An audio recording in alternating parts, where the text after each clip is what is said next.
All right, ladies and gents, welcome to a very fun series here. Just talked about it a bit, but let's repeat ourselves. We have a series between two promoted players that came up from gold in the previous season. And usually the conversation is, will these players stay alive? And I think that is a valuable conversation to have with LaaaaaN and FreakinAndy. But with LaaaaaN, he's former top 10 player in the world when he was kind of focusing on age full time. That was like 2019, so 4 years ago. He's, as far as I understand, got a job and whatnot, doesn't play the game as much, but still has that competitive itch and still has crazy skill. He was 5-0 in sets in gold. He ended up with 11 wins. And he actually lost his playoff series to Margugu, another player we'll see in Platinum. But long story short, we had backed leave. He wasn't able to come back, and so we needed the next best player in gold, and LaaaaaN thankfully makes it in. LaaaAN's mouse also died. So I don't know. He didn't even charge his mouse, guys. Is he prepared for this? I assume his mouse is now working. So LaaaAN is playing as the Bengalis. Really solid player. And I think a really fun civilization. And I also had said, I think we will see the Bengalis a lot more in Platinum League. A lot of Platinum League players have preferred the Bengalis for this map. Lots of bonuses we'll talk about. I want to talk about Andy, though. Andy, player from Austria. This guy started off with Deathmatch. Many of you might not know Deathmatch, so this might mean nothing to you. But basically, you start in the Imperial Age with tons of resources, and then you're just spamming army. And there's certainly some level of strategy and complexity to Deathmatch that I've overlooked with that explanation. But it is very different from Standard Age of Empires. And I got to slowly see him take up RM and get up to like 1800, get up to like 2K, get up to 2K2, get up to 2K3. Now he's at like 2K5, and he's been getting really good results in tournaments. And I think what's fun about this guy is he's really good in diverse environments, I think. He's good at mixed maps, and I think that's going to help him in TTL. You have a lot of guys who are like Arabia. He likes all maps. So, and I think he's going to be very well suited for this format too. So, excited to see how he plays. Interesting to see. I guess he had forgotten a house there. He had some interesting stuff going on here with his eco. But he is the Japanese. And Japanese, we've seen a lot. And Japanese, cheaper lumber camps, mills, mining camps leads to a lot of wood savings. Their fishing ships are incredibly strong. They're easily one of the best migration civs. But, where Bengalis get interesting is they get +2 villagers when they arrive to the next stage out of their TCs, right? So that's an eco lead. Their ships regen, which is really helpful in fire ship wars because like sometimes the difference in a fire ship war is just 5 or 10 HP. And if you have a bit of regen, that can help. Their monks are really strong. We've seen a lot of players make monks in the middle, and monk wars become common on migration. They get the armored monks, and honestly, I think those three things are kind of enough. Like seriously, I think those three things are enough to put them up there. Additional vills, strong ships is already good enough, but it just feels like it's almost like a you can do no wrong civilization. Where it's weird with the Bengalis is I think it is going to be awkward to know what units to make other than monks and other than eco in the middle. But I could easily see like pike monk making sense here. And I am curious to see what happens with like maybe light cav or something. Like, will we see players compete in the middle with light cav while also playing out into water? Because we saw Barros yesterday against Ganji in an incredible migration game. He actually went archers. And he built outposts all along this, and he scouted his opponent's TC, and he denied the TC at like 80%, killed all the vills. People are asking, isn't like FreakinAndy more of an arena guy? Isn't he more of like a Regicide Fortress guy? Okay, so I think there's an important distinction. Yes, he will opt to go for that against players like LaaaaaN and against players out there who prefer to play Arabia all day, every day if they're playing ladder. But I wouldn't classify Andy or like Barles or Ganji, some of the other guys that are actually in this group, funnily enough, as like the clowns, right? Like they are extremely quick and capable on the open maps. It's just when they're up against players who primarily play open maps, they then think the best way for me to break them is to play something more closed, right? So I think it's an important distinction. Whereas, like, I can't wait to talk about Draken later in another group. Draken will be versus ACCM. Draken, he's a guy who definitely is more that clown. Like, he was, before the team disbanded, he was on the Clown Legion team. You think arena. But Draken has a really good strategic mindset to him, and he does play more open maps than he ever has from what I've seen with his ladder activity, too. So, but yeah. I think it's important because, like, people are like, oh, this guy's a Black Forest player. This guy's like an arena guy. And, like, I think there's a very big difference between someone who plays that all the time and nothing else and someone who prefers to play it from time to time. You know what I mean? So I hope that context helps a little bit. I hope you find it interesting. Andy's on the way to the next stage now. This is most likely a build where Andy will sell his stone for gold to go up to the next stage because he's not mining with enough gold right now or with enough on gold to do something otherwise. He's gone up to 12 fishing ships and is even adding another one, so that's going to be 13. And it seems like both players feel like Fast Castle is the way to play this. And with that, it will almost certainly be Fast Castle Fires. So we'll see. Okay, I didn't realize you guys were saying Rage Forest for RF. I thought you were thinking Regicide Fortress. Sorry. All right, Rage Forest has soiled your minds, guys. I still think, like, even though some of the people who play Black Forest call it Rage Forest, that BF is Black Forest for me. You know, there's nothing else in my mind. Andy also converted my Feitoria, and there's a video about it, and there's a song that I play on stream pretty frequently about that. So, yeah, Andy was that guy. But again, like, what Arabia pleb's gonna get a game against me in Mega Random and do something like that? Like, no one. They're just gonna go, like, I'm gonna go scouts into knights, as John Slow says, complains, and he's a really creative guy. All right, so, 15 fishing ships is the most I've seen from a player so far in TTL. So that's going to be quite a bit of food income. We do have Andy on the way to the next stage. LaaaaaN, though, has 2 more villagers, just simply from arriving to the next stage. And then it's Fast Castle map, so you're going to arrive to the next stage again, and you're going to get 2 more villagers. So you have a 4-villager lead, guaranteed. That's really nice. And we've got 3 docks for LaaaaaN. And LaaaaaN now making the fire galleys. And it is 3 docks as well for Andy. And here comes Andy. So, again, the big thing I was wondering is, are we going to see monks in the middle? Is it going to be scouts? We just saw blacksmith market from Andy, so there's no barracks. So maybe he wants to barracks the middle. This looks to me like he's going to be tempted to dock on LaaaAN's side here, which is a really, I would say, common strategy here. And guys, LaaaAN hasn't made his transport yet. So he's actually making the fires as the priority. Might end up killing this transport ship that Andy's using to scout with right now, but this is a strat that allows you to just stream fires right into the fishing eco. If it happens to the Japanese, it's a storm you can weather because your fishing ships are strong. But if you're doing it as the Japanese against somebody else, like, I guess it doesn't matter what civ you're doing it with. You have no bonuses necessarily to execute this with as the Japanese, but this could be really tough for LaaaAN to defend. Did the transport go down? The transport ship actually got microed back, or unless that's a new one. And okay, just watch the fire war here. So I'm curious if the healing pays off. It doesn't. It seems like it paid off a little bit, but you see how it's regenning now as he backs up. These are the moments that I was talking about that can be really helpful. You can just back up for 30 seconds and then turn around and take the fight, and you're going to win that fight. Again, this dock is up. Fire galleys are headed forward. War galley upgrades on the way. This build order from Andy is well executed here. He's just got all the timings a little bit faster, and he's got the town center going up as well. He's even adding another dock over here, which I can talk about the importance of. Here we still have a fire war, which I think Andy's forgotten because he's looking over here, and he's looking over here where he just lost his scout. And again, things to pay attention to, but 2 OKD right now for LaaaAN. And then there's a fire from LaaaAN. It's going to be tough for him to kill Japanese fish.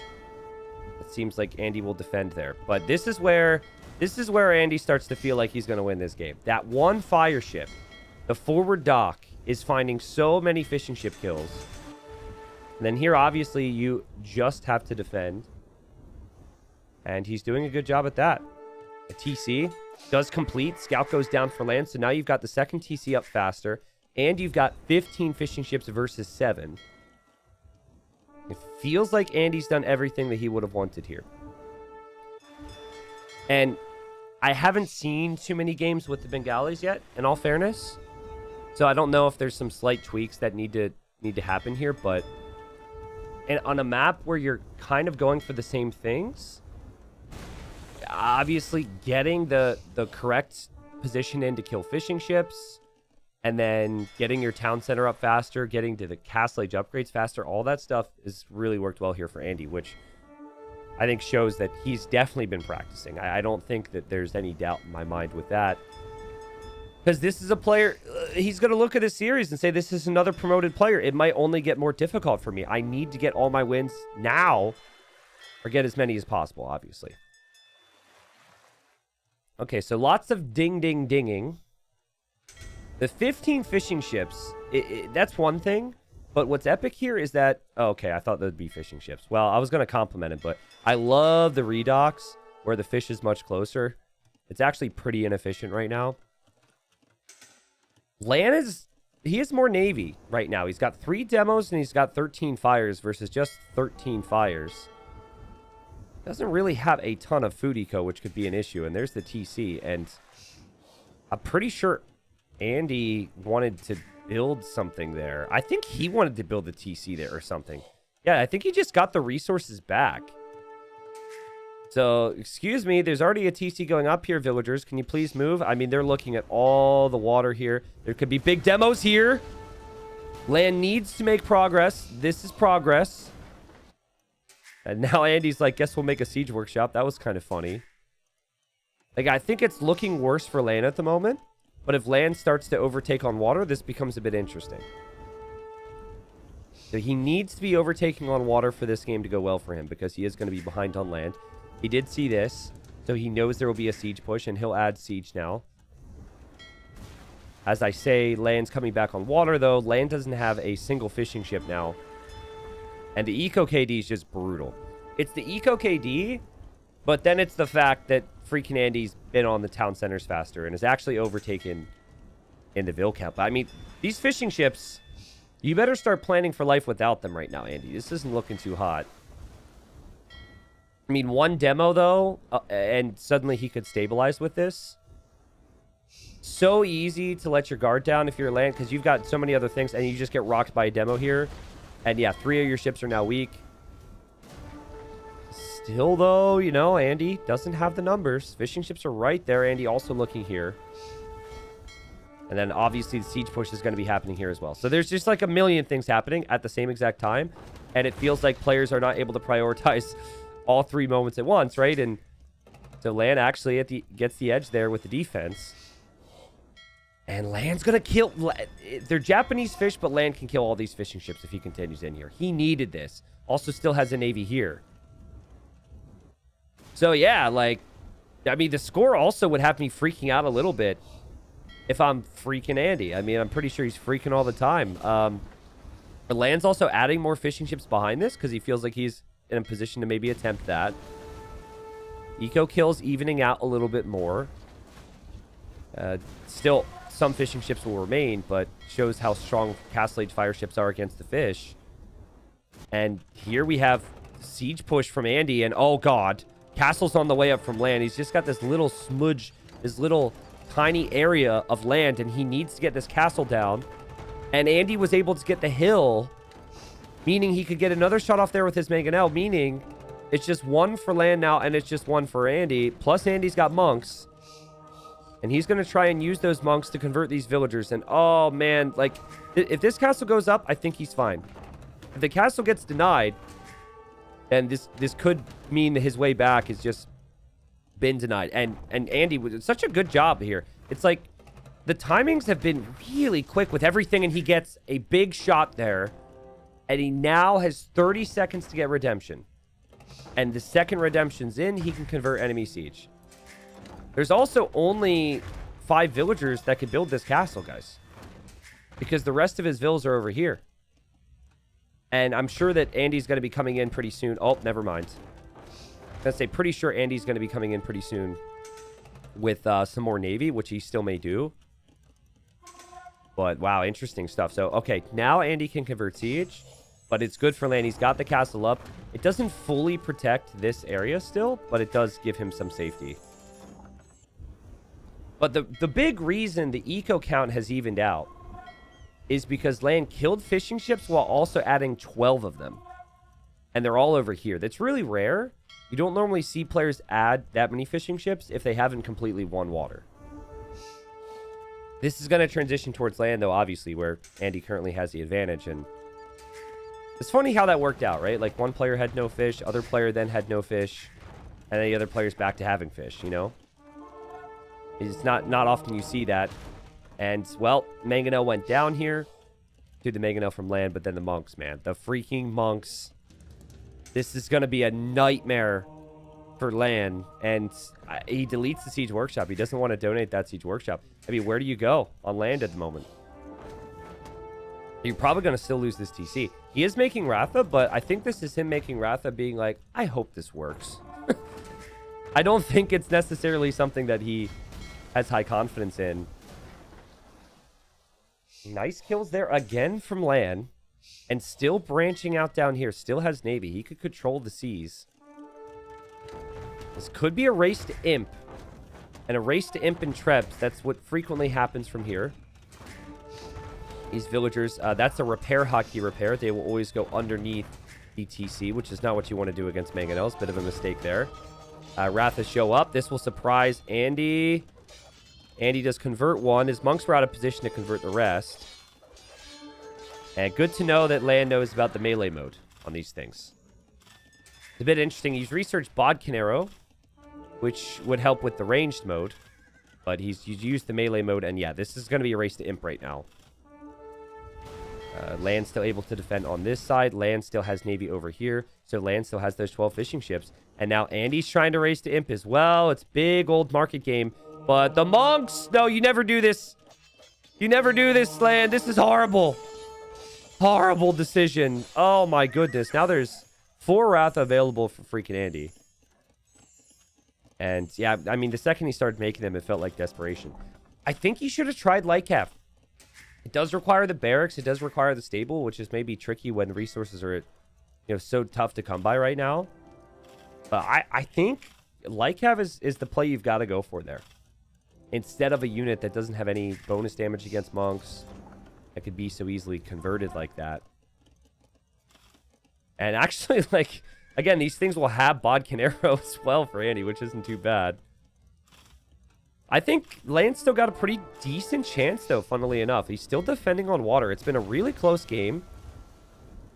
He is behind in Vills, but when he gets to the next stage, he'll get 2 more Vills from this TC. And 2 more Vills from this TC. Granted, he is kind of running out of resources here. He could drop a second castle, which he may choose to do now. And if he chooses to do it now, it might be a castle war. Is he going to stack it right next to his other castle? Like, right on it? Okay, right behind it. Do not do this again. Thank you. He's going to go right back into his castle, and Andy's going to try and be annoying with these monks. I still can't help but prefer FreakinAndy's position, though, on the mainland. Like, he's just had so much space, and now this is huge. He's going to see this. Look at him use these monks right now. So he converts the fires, but now he also knows if I can build fires over here, or convert the dock, then the fishing ships have to go a lot further to drop off the food. That's really smart thinking. But now, the monks suddenly are targets of the Ratha attack. The castle's actually up. And Andy maybe getting too fancy there. I kind of forgot about that possibility as well. This is going to be a lot of monks dead, and you can see the panic. He's like, oh no, I don't want this guy to expand, so I'm going to add walls. But it'll be Trebs from both. The university's denied at 99%. The monks are going to go down. And, suddenly there's not enough monks maybe to be able to deal with these things. I love the walling. But I love how he's prioritizing Trebs right now. That's all huge. He needs to stop land from expanding. Look at the outpost. Look at the vision. This is so smart from Andy. He knows that this is land's only area on land. Also, it's kind of weird to say, land and land at the same time, but spices things up a little bit. I also say freaking a lot. So that's, yeah, it's interesting. So university completes so masonry can come in, which is so important in these Treb wars. You want your castles to have as much HP as possible, and the Trebs are going to come out first for FreakinAndy.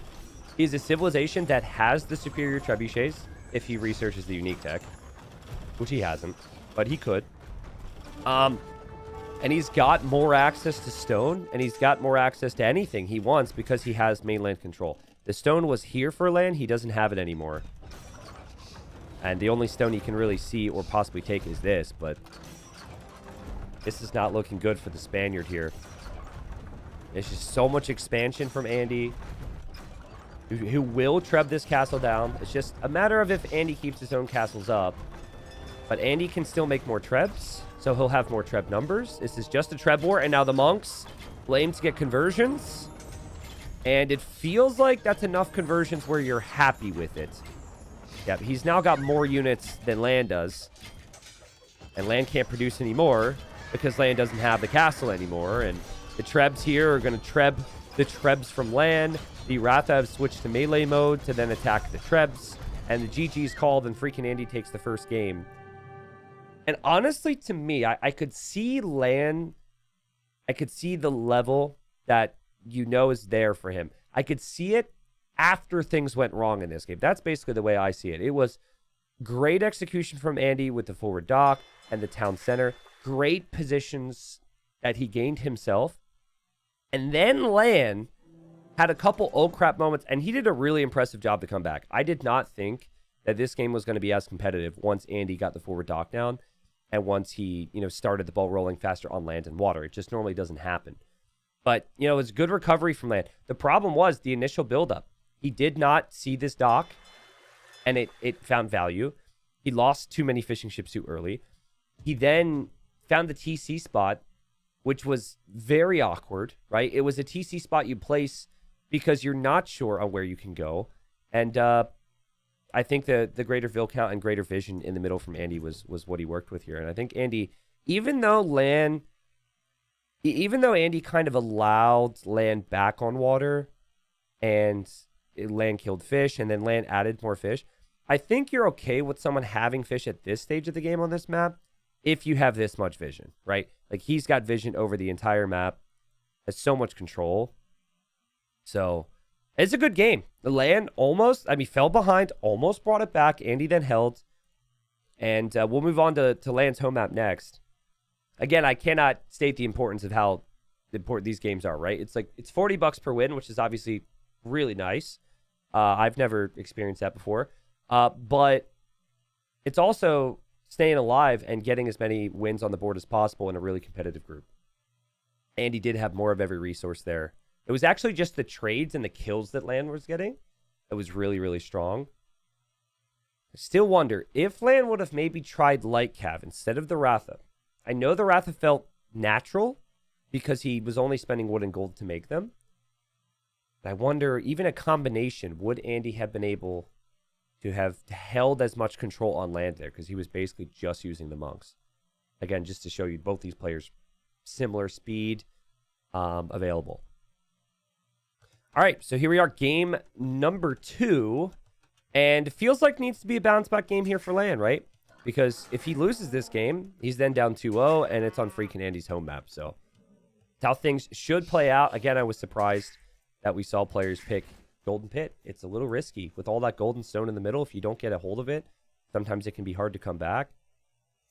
But this is a very open map, as well as the the whole gold stone aspect. LaaaAN has gone for the Byzantines.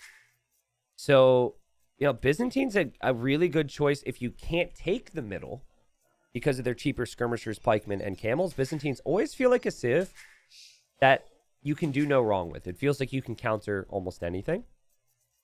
The Malians are more about cutting corners than the Byzantines will be, and then most civs are, due to how cheap all their buildings are, and then the bit of gold boost they get when they mine gold. So I think Andy's got more potential here for a little bit of spike, like faster castle age time, slightly faster archers, faster to the buildings, but LaaaAN will likely have to play a little bit more defensive here. 6 tiles of gold available at each player's base. This gold is awkward. This is, I think, a reason why people don't like golden pick, because sometimes it just happens. Like, this isn't really that great compared to what Andy has. Might be something we can take a look at script-wise, but it just happens, right? It's just one of those maps. And with random map scripting, you're always going to have some situations you might not prefer. Remember, it's 800 gold per tile, so you still, even if you're just using this, have more than enough gold to get to Imp. Especially being the Byzantines. Yeah, so cheaper units, but also cheaper Imperial Age and stronger castles means that racing to Imp and winning the Trebor is almost a given for Byzantines if it's going to be an Imp race Trebor. So I could definitely understand the Byzantine pick here from LaaaaaN. Yo, Robert, thank you. Thank you. I'm glad you guys are enjoying it. Thank you guys for being here the early days of Platinum. I think it's very easy for like a casual viewer to be like, all right, it's a group stage. You know, first couple rounds don't mean anything, blah, blah, blah. And in reality, like, the first round matters just as much as the last round. It's just there's more storylines in the last round, right? So I appreciate you guys being here in the early stages. And, I mean, time's going to fly. It's in a month, we'll be in playoffs, and then the season will be finished. But I'm like, actually just kind of thinking about it. I'm getting a little bit giddy right now. Actually, like, relegation battle, this group, think about it. You've got Hera, Jordan, and then LaaaaaN, FreakinAndy, Barles, and Ganji. Like, LaaaaaN and Ganji, LaaaaaN and Barles, Andy, Ganji, Andy, Barles. Like, those sets, before you even talk about Hera or Jordan against any of those guys, are going to be crazy. So, yeah. But, you know, the big question with LaaaaaN is, like, how is his preparation? And I think his build, he was slightly out-builded in the previous game. Like, his build was not as sharp. You could tell that Andy played a dozen-plus games on Migration. He really had the timings down. Another thing here that slightly surprises me, if you pick an open map, right, against a player who's then drafted Zawal, which is a bit of a closed map, Byzantines doesn't necessarily suit that style. Like, it does. You can play standard openings, but like Malians or like Franks or Mongols or like real aggressive civs were available. But LaaaaaN showed with his pick that he's happy to play an open map, but play a bit more passively. It's just the two don't normally come in hand. It's normally like the player who hasn't picked this map is going to fall for Byzantines. Just because Byzantines don't really have those bonuses to allow you to be aggressive. So, just things to talk about here. This is an interesting woodline. I think LaaaAN's trying to figure out what he's working with over here. It actually is kind of annoying. I think I'd prefer it to be 2 separate chunks so I could just wall it. Because you know you're going to over-chop this at some point by accident. And then armies could come through. Wow, Andy, so he scouted his map. He wants to use this wood line as part of a wall. And he's walling this direction. It is a bit interesting. He's got a lot of walling to do to be protected here. And this seems to me like it's going to be a scout build of some kind from him. For LaaaaaN, I think he just adapts it. I think he will probably make some spearmen, make sure he gets his walls down, probably go into a range. It's very uncommon to see anything other than a range opening with Byzantines these days. Because you just say cheaper spears for their scouts, cheaper skirms for their archers. Wow. Feudal Age at the same time, but there must have been a little bit of a difference there because LaaaaaN, he actually has a 2 HP advantage. That was really close. How does that even work? Do you guys want to investigate that later? Look at that. They're in Feudal Age at the same time. There must have been like a millisecond of a hit there for LaaaaaN, and now he's wasted his advantage pretty badly. He's down to 13 HP, and then it's now 20 HP. But we're going to look at that later. If you guys remind me, I have a little hotkey. If you look, see the bottom, you see the little gray bar? That'll take me right back there. Little feature we worked on that I basically never use. Anyways, I think Andy right now is looking to see where's the range. Is there a range? What is the plan? Excuse me. But just spear defense for LaaaN. And we do have scouts for Andy. So spear defense should work. But players like Andy are going to want to run through and get their walls down. So this is just simply eco and defense for LaaaN. Eco defense. And we'll figure out the rest in Castle Age. Someone says, wow, LaaaN won the first game. I mean, he won if the goal was to lose because he has 0 at the top. Not sure if maybe you've started your day or ended your day with a few too many alcoholic beverages. I mean, hey, respect. Might be a weekend for you. It's all good. No judgment there, but it always makes me second guess whether or not I'm doing things properly. I'm pretty sure we're good here. I like it from LaaaN. Just full walling it instead of walling in towards the town center. And this is just playing safe. And it can be a little bit frustrating when you make scouts and you see this safe type of play. But that's what LaaaN wants to do. And it's just a pointy boy war over here. And there's not too much to get excited about beyond the transitions from here. But let me talk through like why this is now awkward for Andy. Because there's lots of spearmen on the field. So you feel like it is natural for me to simply make archers. But the Byzantines want you to do that. But you probably should still do it. And then they can make skirms. And it's like, okay, they make skirms, actually. So the right play for me, I have a stable. So then we go knights. And it's like, wow, that's actually great. Well done. Oh, wait, but Byzantines have cheap camels, too. So Byzantines don't even need to hold on to their pikes. So Byzantines are strong, man. Byzantines are really strong and a really frustrating civilization to try and break. The defensive bonuses with their walls and their buildings also makes it more difficult to be aggressive against them with all-ins. To me, it does feel like as Andy's trying to wall this pretty casually, but he sees the spearmen have arrived now. He's actually healing up his spearmen in his TC. But yeah, see that market coming up early is Andy's way of saying, I can go for a faster Castle Age to make sure I get ahead that way. That's how he's doing this. Red color suits LaaaN the most. Is he a Spanish? There's red in both of their flags. And actually, I'm not a mathematician. It seems like there's even more red on the Austrian flag. That was an issue for me. I was like, oh man, what do I do here? But typically would put like Tato in red. But if it's Tato versus Leary, so if it's like Austria versus, you know, versus Spain, which is what it is here, these guys are just a tier below. Kind of hard for me to make those decisions. Well, the reason you wouldn't go fast castle on this map is because there's a lot of walling. And if you try and wall, go fast castle, LaaaN would switch into something aggressive, and it probably could do some damage against you. So this is a fast castle with a few extra steps. But it made it all look much easier than it really has been here. And Andy, honestly, great damage control here. I can't tell you how many times I've tried to just chill. And then suddenly 7 spears get in my base. I mean, not specifically 7 spears, but then, you know, units get into your base, and then suddenly you have problems. So.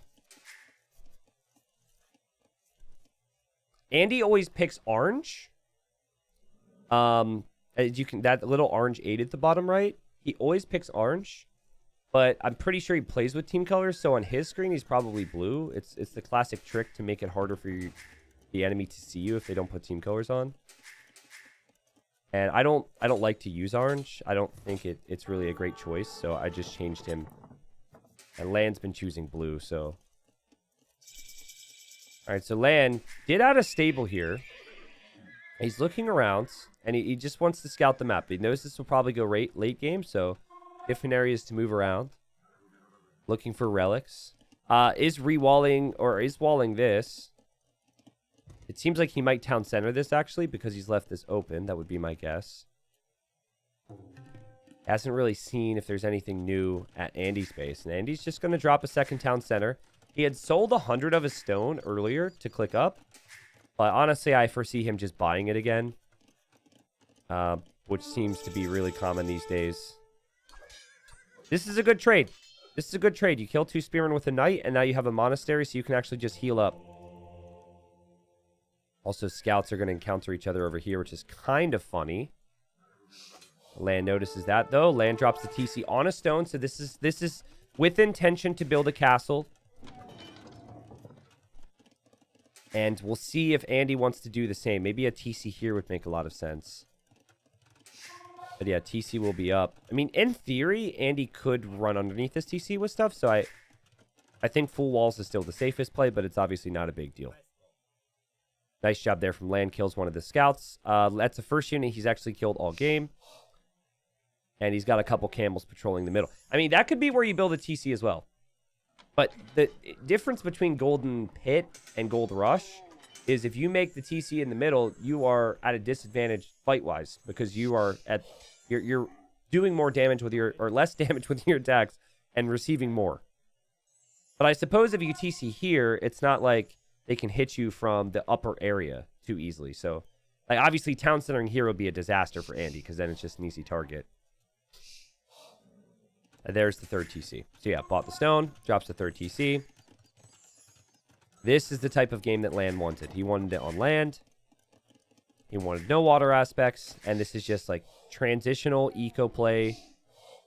And I prefer his boom so far too. Faster to the TCs. I think his army count's really good. Like there's really been no mistakes here. It's just execution. And small things that are involved in that. And Malians still have their time with their windows because their university upgrades researching faster means that they could maybe get chemistry in for bomber cannons, or I think Gabetto could kind of be an interesting play. There's just a lot of things that are still possible out in this game. But anything the Malians can do, it does kind of feel like the Byzantines could do better. Even would you prefer Byzantine Paladin? Or would you prefer Malian Farimbacap? Obviously, Paladin's pretty expensive upgrade. So, I mean, maybe that's a dumb question, but... So, I like what Andy's doing, though. Andy will recognize everything that I've said. And so, he's going to do some things here that are going to make life awkward for LaaaN. He's gone for Pikemen with the Malians as if that doesn't get Halb. Doesn't have a discount on it. He's got 6 monks on the field. Like, double monastery. And, you know, monks is something that Byzantines can do as well, but we haven't seen LaaaN be too comfortable with. Like, not mass monks, right? LaaaN just wants to get relics, LaaaN just wants to boom, and LaaaN wants a defensive castle. That's pretty much the game plan. Also, LaaaN just killed a monk over here, which is a really nice find. That's really, really good stuff. And here as well, he's being active with his scout. He's going to get another one. What?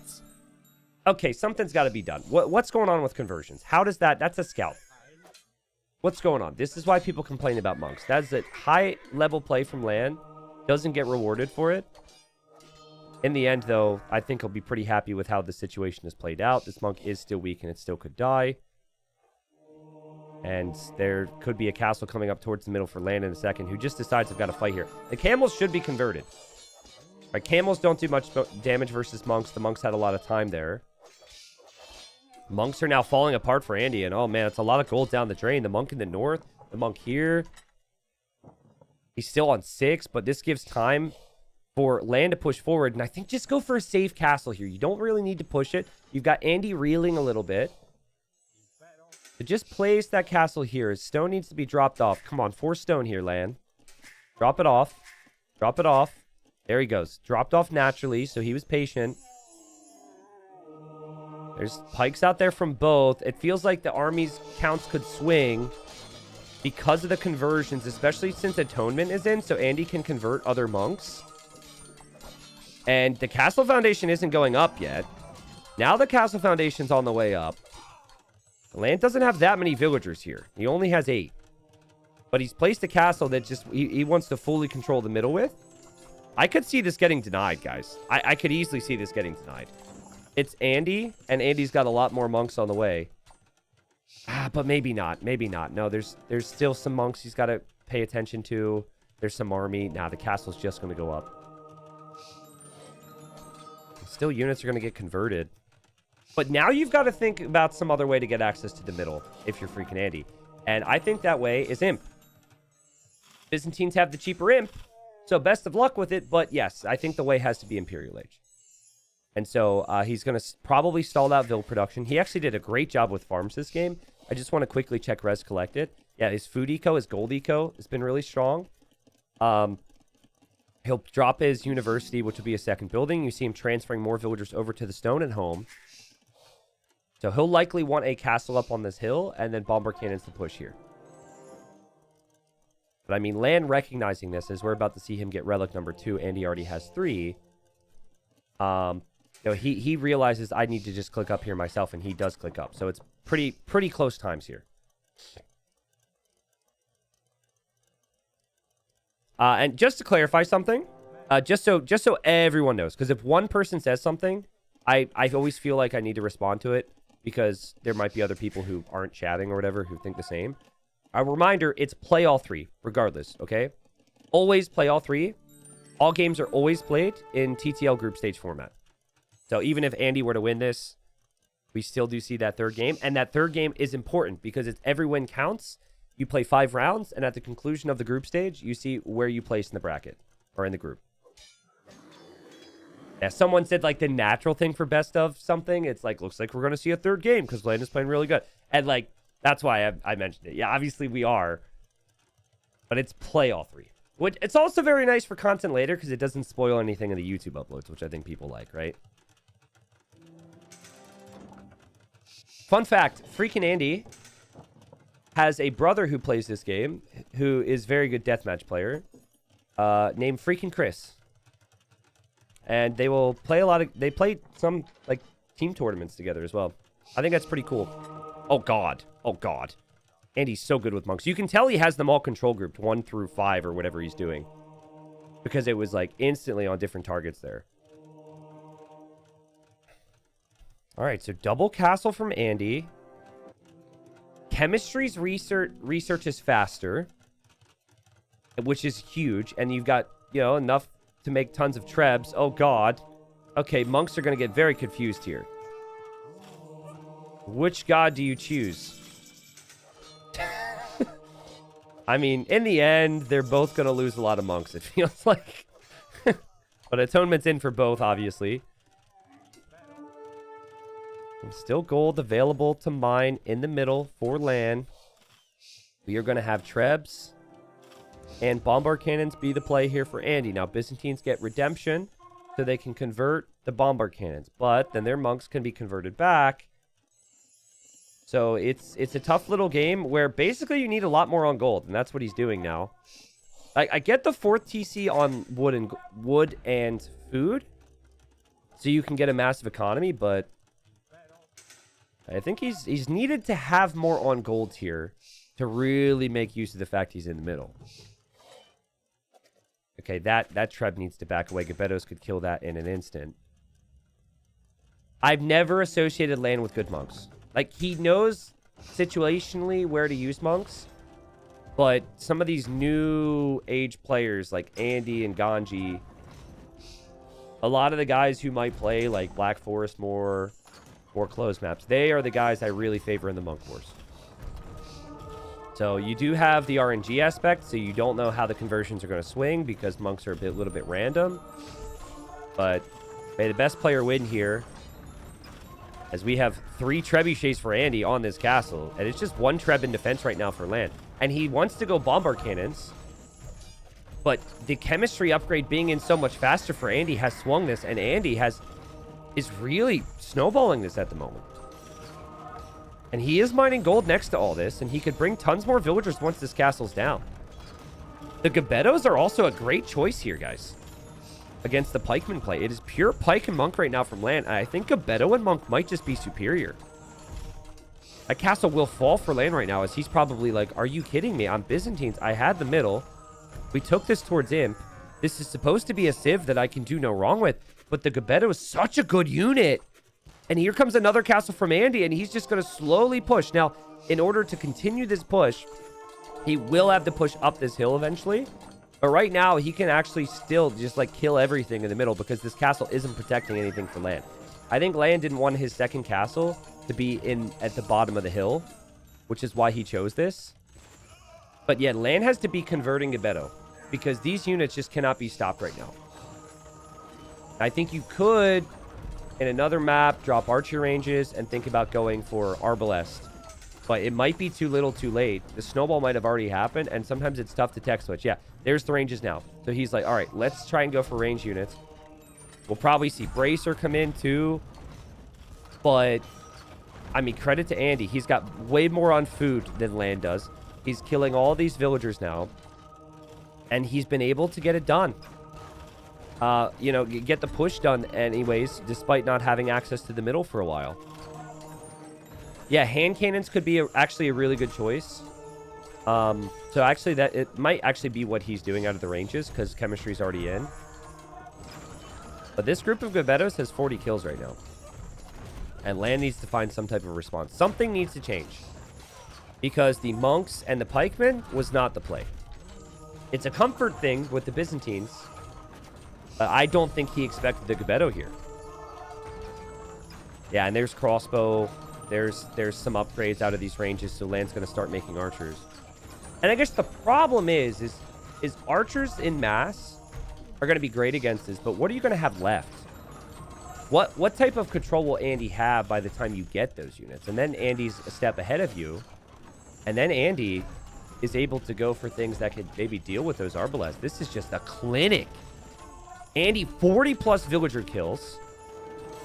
He hasn't lost the castle. He's getting elite Gebetto now. Crazy. We've seen some really interesting unique unit play thus far on Golden Pit. Yesterday, we saw Chukunu win a game. Like, only Chukunu. Ah, man. This is going to be a frustrating one for LaaaN. Oh, geez. And now the crossbows, I mean, they're not fully upgraded to arbs yet. They're coming out, and then there's monks seeing them and getting conversions. And, oh, my goodness, this pressure. It's so much. What is this Vil doing? What is he doing in there? And now, of course, LaaaN kind of out of gold. He is Byzantines.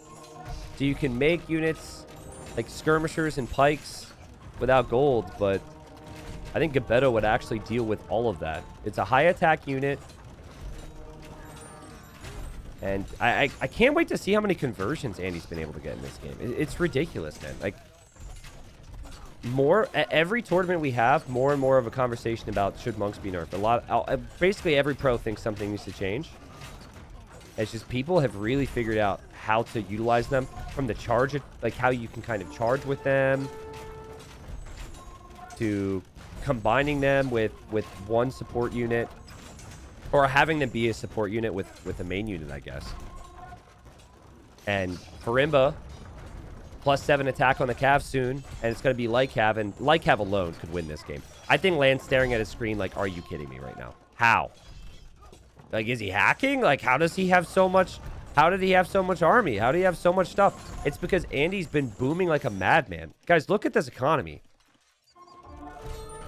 I remember saying about deathmatch players in the past, I was like, if they just use their speed in RM and standard Age of Empires 2, they could be beastly. And, like, no one ever really tried, right? Andy tried. He's been trying for the last couple years, and Andy is in platinum for this very reason. He's insane. Andy wins 2 games, and what a great play from him. It really felt like everything fell together in Imp. I think LaaaN's mistake was going just pikemen. I think that's the clear thing, right? I think he really needed to have archer ranges. And pikemen felt a little forced. So I didn't really necessarily see anything. And yeah, that villager's still there. That said, let's go pikes now. But I think, like, you do it because it doesn't cost a lot, and it's really nice meat shield to have in front of monks regardless. So, you know, we had the Treb push come in, push this area. The bombard cannons got the snipes. The monks were getting conversions. And then once you win the Treb war and your castles are still up, Gebetto's obviously the play. So that was very well played. So again, you know, in terms of the KD here, Andy taking really good fights. Conversions is somewhere in here. I think it's military, actually. Yeah, 46 conversions in that game. And the additional monks help. I also do think we've saw the benefit of the Malians. Like, the fast in Imp, the reason things just shot forward was because of the fact that chemistry's basically, it's like instant. And also, like, all their buildings are cheaper, right? So, well, not the castles, but all their wood buildings. So you can make, like, an extra monastery or two, an extra barracks or two, extra house or two. Like, it's so easy to get your buildings going. And then there's a gold boost from when you're mining gold too. Like, Malians are seen as a better civ for Arabia.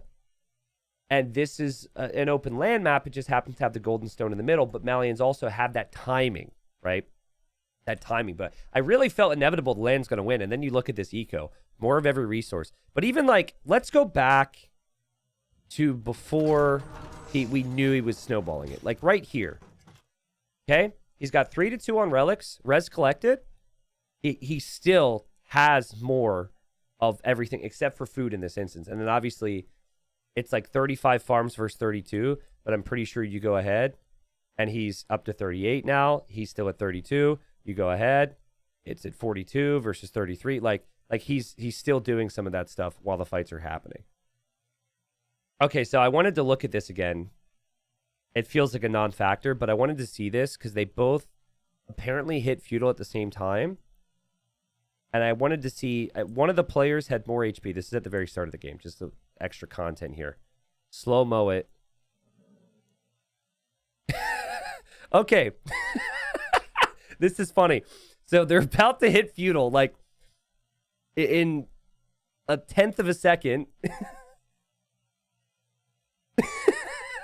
Oh, wait. Can you see a difference? It makes it so much better. I actually forget who had the edge. Oh my God, what? This is insane. Wait, it actually says LaaaaaN is already in the next age.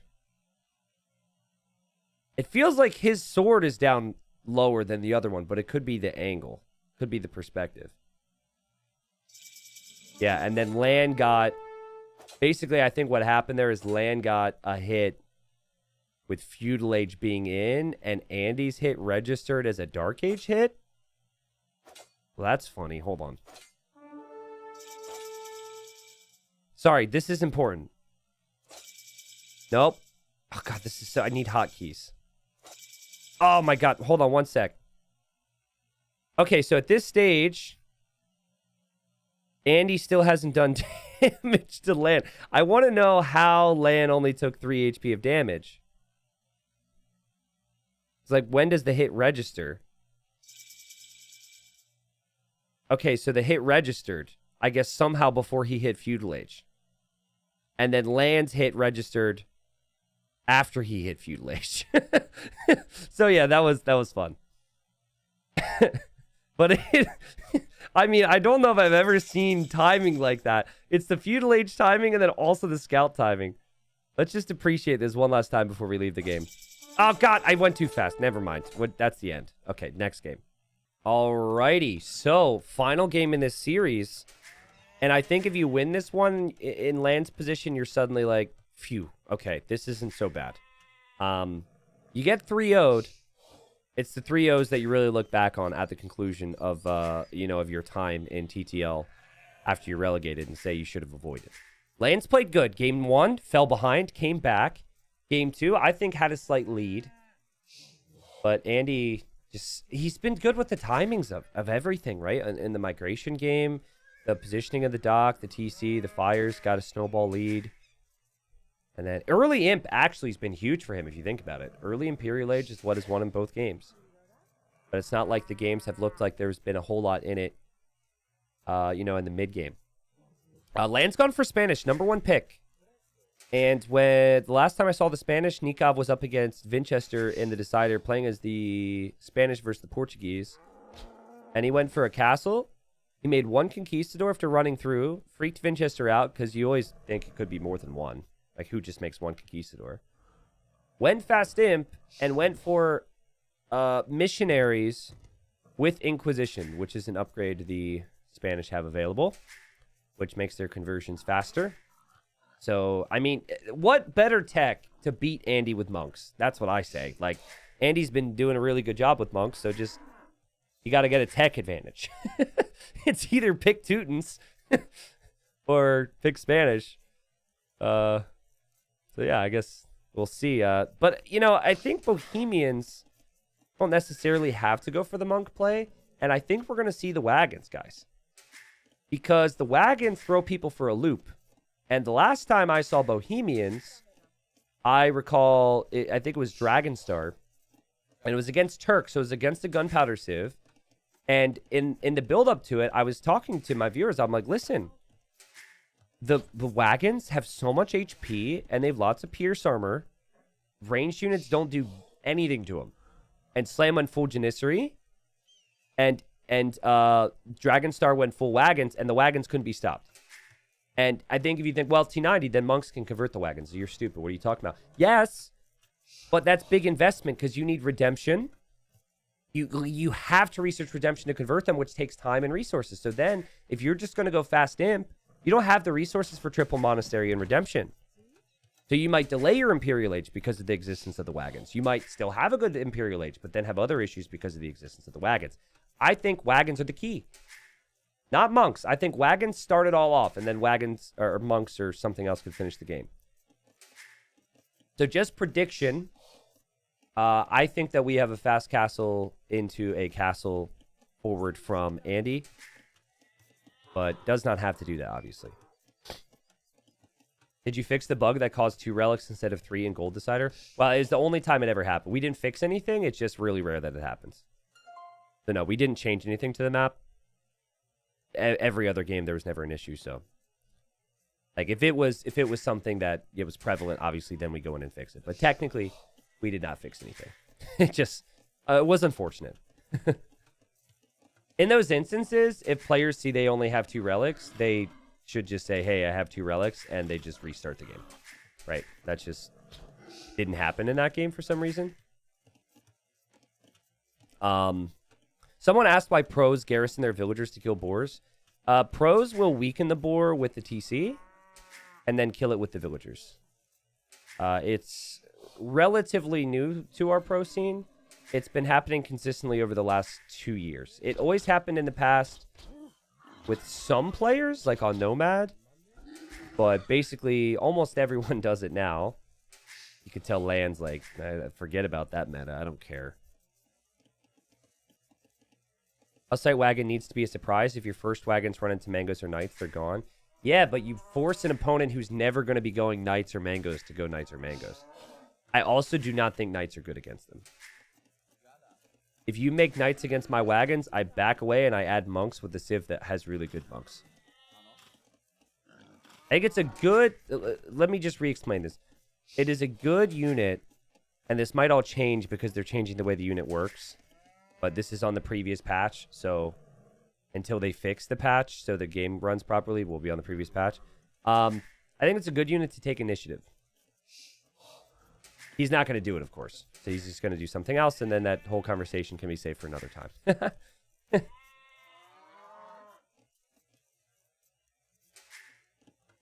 They have generic monks? Bohemians? I mean, yeah, but do you call it... You can't view it that way, right? Like, you can't look at the game that way because it's a combination of economic bonuses with unit options. Look at these 2 birds just flying together.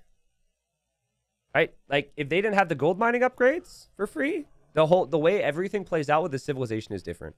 Like, right now, as we're watching these birds, Andy's prepping his whole build around using the market in order to get to certain things faster. And has 4 on gold because gold mining upgrade comes in for Feudal Age. And then in Castle Age, he gets the Castle Age gold mining upgrade. So then do you say Bohemians have a generic market? So they're not good at using the market? You see what I mean? They're actually really good at utilizing market plays and monk plays because of the gold bonus. And yeah, I guess they have the trash monks later, but I don't think that's necessarily important to my point. That's why I really enjoy doing what I do and talking about it. It's really interesting. How players utilize their bonuses, and always fun to chat about. And it all depends, too. Like, we can talk strategy till we're blue in the face, but then players need to have really good execution. Because there's good strategy that fails constantly because of poor execution at, like, mid to low elo. There's also bad strategy that works because of high aggression. So, Yeah, this is Andy using the market planning on using the market, and most likely is going to be double monastery here. Because I think the 5-1 gold can help with booming, but I would expect some type of play with monks. But the strategy that Nikov did was he went castle, busted down the walls, made 1 Conquistador. Winchester on the back side of that got scared, made double monastery monks. And Vince just kind of hid behind his walls waiting. And then Nikov never moved out. He just went fast into missionaries and Inquisition. And no one expects the Inquisition. No one. As the scouts are just attacking the same piece of wall here, it's just kind of funny. But yeah, so I think that if this is monks and booming for Andy, that at least based on what I saw before with the way Nikov had played against Vinch, I think that this could be really good for LaaaaaN.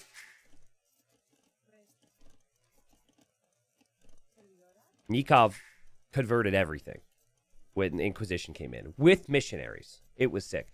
I'm probably going to toss it on the main YouTube channel, but it was almost so dominant that it's not even really a good game. But it's so unique. So to me, it falls into the category of something that deserves its own video. All right, so here comes 2 villagers from Andy. This may be a siege workshop and also a monastery, but double monastery for now. I feel like it would be more natural to add a TC because I think he's expecting a castle. And if you're expecting a castle, you don't want to make siege. Yeah, he's going to boom. And there will be a castle drop here from LaaaaaN. He's just missing the stone. He drops off the stone. He'll drop the castle. There's a bear there, so he has to be a little bit careful. But he should notice this, and this shouldn't be an issue. Yeah, it's fine. Spanish builders build faster. Andy sees this now, and now Andy's like, okay, I'm ready for this. Let's grab the relics, and we get our monks ready to convert. And then we boom. Someone asked, is it better for you if we watch the games here or on YouTube? Do comments really make any difference? Main thing for you guys is what's easier for you, what's more fun for you, what's more convenient for you. Technically speaking, it is better if you're watching a video, it's better to watch the video on YouTube. But like at a level where it doesn't, don't stress it. Right? Like that's like if you see an ad, like ad revenue does more for me, I guess. But it's like ads in general, it's all about numbers. Oh, that could be a dead Vil. Because I'm pretty sure the bear got the first hit. This could be a woo-woo-woo. Ah! Woo-woo-woo. Dead villager there for Andy.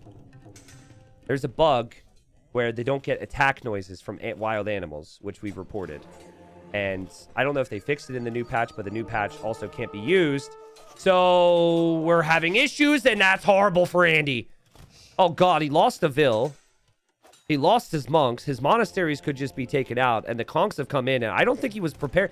He's prepared for some other thing. But he actually added a ram here to maybe go through the walls. But yeah, like that. Just to complete my thought, if you watch an ad on a video, it might not even equate to a cent. It might. I don't know, but it's not like. Don't be like my dad, who's like, oh, I click all your ads and look at the site. No, Dad, don't do that. You know, it's not a big deal. Anyways, I wasn't really expecting mass conks to necessarily be a thing. But if you get the snowball rolling and you can surround the monasteries, it can end games very quickly. So strategy aside, Conquistadors are a high damage unit. And I would love to see LaaaaaN go for a ram here. And just try and ram down these monasteries. Make sure that there's not, monks still being massed there. So, does my dad sound like it? No, my dad doesn't sound like that. Just, oh God, monks are out. Confusion, Conquistadors, unsure on what to do. Scout, going for monks. Conquistadors, going for monk kills. Not really finding the kills right away. Some misfires in here. And still a lot of monks on the field. And all of a sudden, just like that, LaaaaaN, who I think just needed to sit next to the monasteries, he loses most of his conk army, and he says, WTF, can't I shot? So he's probably like, He says, can't I shoot through buildings? No, like, he's tilted. He thinks he lost the game because it's such an investment. And honestly, this should have never happened. But it also was a combination of some of the shots just not being as accurate or not hitting. He's asking Andy in the midst of this. But to be clear, the shots were hitting. But it looked like at times some of the shots were canceling, like he was clicking to the next target too quickly. I was seeing damage done to the monks. It just, some of the monks were healing, and he was really close to killing some, but never actually killed them. So we can look at that. Actually, we can review that. I'm curious, but that's really bad for LaaaN. Because this play is an all-in play towards a forward castle and a snowball to end the game here. And now that your opponent's in your base, you have to hope that you can somehow kill monks this time. LaaaN is like, I mean, he'll understand the stakes.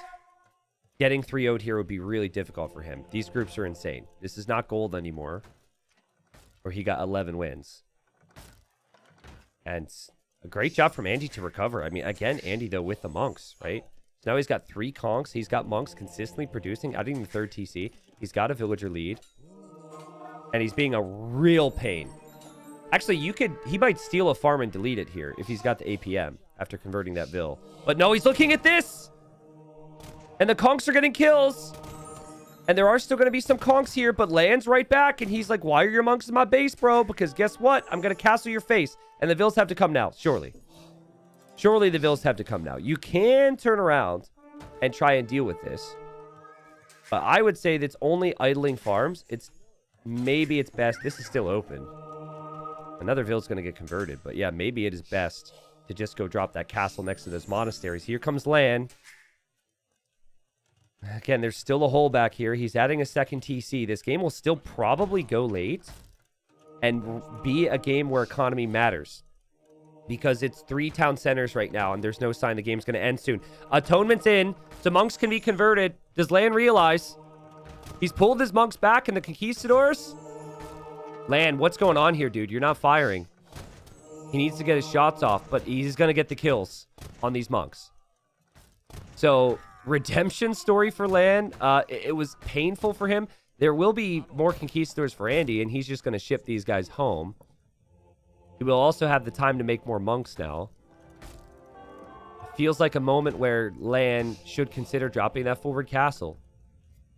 Also, there is a villager here, and he stole a farm and deleted it. Yep. Andy just clicked the farm with the villager, stole it, and then deleted it. Farm laming. I thought he was going to do it earlier. There's also still 2 villagers here. They could do something. Let's see what happens here. Big eco lead right now for Andy, who's definitely prepping for the Imperial Age. Yeah, I agree. I think he's over-microing, so he's clicking too early with the conks. That's why some of these things are misfiring. Fervor and now Sanctity coming in for LaaaN. And then Atonement. And he seems a little scared right now of all these monks. And I don't blame him because Andy's consistently getting some conversions. And oh god, Andy hops out. LaaaN, I don't think is ready for this. Oh god. Oh geez, so many conks have been converted. LaaaN's not getting any conversions, and Andy's gonna deny the castle with this, I think. What is happening? There's more Conquistadors for Andy than there are LaaaN. Andy's got 10 more villagers. The castle now won't go up. Andy finds himself on the way to the Imperial Age as well. And again, it was his home map, right? This is the setting that Andy wanted to get a win on.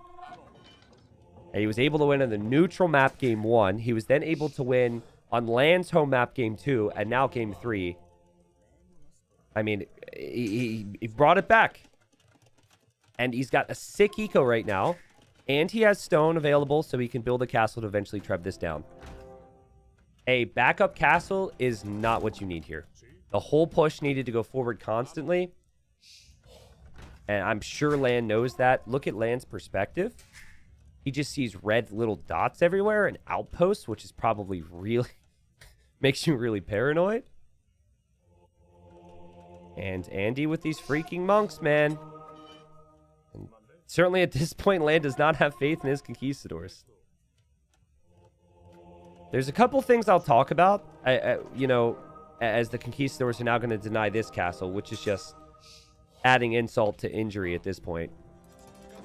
Because I think once Imp is in, LaaaN may even choose to just tap. Like, I don't think he's going to feel like he has any chance when Andy's in Imp. He's behind economically. His opponent will have trebuchets once that castle's up. The monks are going to be stronger. Here we go. Andy sees a monk, kills a monk. LaaaN's like, of course I'm not getting conversions. Naturally, I'm not getting conversions. If only he had a tech that would lead to faster conversions. Conks are going to run away now. But yeah, things to talk about, things to break down here, certainly. And LaaaN sees the conks over the wall. And now these are 12 range monks for Andy, who again's got ridiculous macro, guys. Like, say what you want about his monk control, which needs lots of credit too, but his macro's disgusting. 3 TCs on the back of this. Good eco upgrades. Does use the market a lot. Like, a lot. But that is kind of part of it. It's just to hit those timings. Bombard cannons will be on the way for Andy, as well as the Treb. And LaaaN is hoping to stay in cat. You can't go Imp now when you're down in eco. So you just have to hope that you can make enough Conquistadors and then combine it with your own monks and get really good engagements. Could be disastrous here for LaaaN. Oh, God, the monks. Oh, poor LaaaN. I could sense as he was tilted from the first fight. All right, here we go. He just hears these Wololos from so far away, but he feels like he has to engage. So he's going to try. He clicks his monks onto the monks from Andy. His Conquistadors, not exactly pathing forward at the moment. He's going to lose his castle. The castle for Andy goes up right next to all this. And the GG is called, and Andy gets a big 3-0 here. Amazing display from Andy on all settings. Migration, he was solid. Golden Pit, he was solid. And then on his home map, here's a wall, he was solid. So this is what makes Andy a good player. He has these closed map strats down. He can do it. He will likely pick them for his home maps. But he does it while also simultaneously being good on a mixed water map and on a land map. And a lot of players that are good on your standard land maps, like LaaaN, who prefer Arabia, blah, blah, blah. Hera and Jordan, for example, in this group, they don't like these maps. So you could maybe have a chance if you're Andy at getting a win against like a Hera and a Jordan at the very least in your rounds, and then still getting wins in some of the other maps too. He's a really good player. He's the type of player that this type of format was designed around. Now, let's go back to the early conk engagement, okay? So there's a couple things to talk about here, and I'm going to explain the reasonings why. Okay, so the worst thing that can happen to you with a monk play is when your early monks go down. So what initially happened here was the best thing possible for LaaaN, okay? But there's a feeling you have as a player of, I need to kill stuff all the time. I am, I'm ready to kill. I've got conks, let's go do this, right? And so he saw this. It's kind of funny. I think that if Andy would have already had this stone walled and there's no chance he can break through, he actually does the smart thing, which is just literally sit right in between the monasteries. And then I think the second the monks pop out, the Conquistadors kill them and no conversions happen. But because he's like, I already killed monks, let's do more damage and let's move on from this, because if I break this gate, there's villagers back here. He then moves away from the monasteries, and it gave some opportunities for Andy, right? So Andy popped out with 2 monks here. He popped out with a monk here, and then suddenly you can kind of tell even here I'm not really moving, but there's like, oh God, where do I go? Some indecision from LaaaN. And the plan for LaaaN is snowball with conks and drop a forward castle. That's the plan, okay? But yeah, let's show the fight, because even here, he thought he damaged the monastery instead. So there's the scout. Okay, he's hit the monks, but they're not all firing for some reason. I don't really have a full explanation. It looked to me like he did an attack move. I want to take another look, actually, while I'm not talking and see what I think this was. Yeah, okay. So, first off, I think he's attack moving instead of patrolling. And when attack move was really strong with ranged units, and it affected unit movement, and it gave them a speed boost, their fix was basically to add like a bit of an unnatural delay to attack move, so like it doesn't feel like any pro uses that now. I think that's attack move instead of patrol. Let's see. Okay, so from here, there's an accuracy thing because you don't have 100% accuracy. So that explains why he doesn't get a kill the first time. And then the next one, one of them fired. And I think that's where he thought I hit the monastery instead.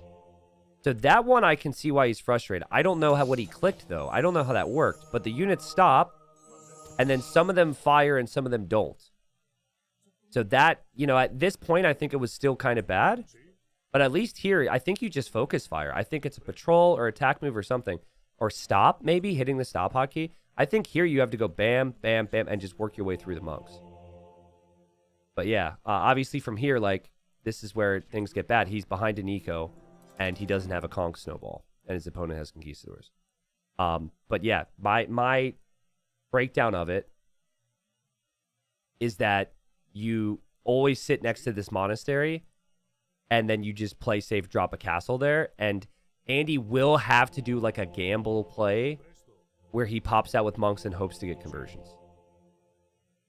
Yeah, I agree, Rentar. I think LaaaaaN may be a couple steps behind what players are doing right now. Maybe like using the attack move when everyone stopped using attack move because the devs kind of just made it so it's not good anymore, as opposed to fixing the root of the issue.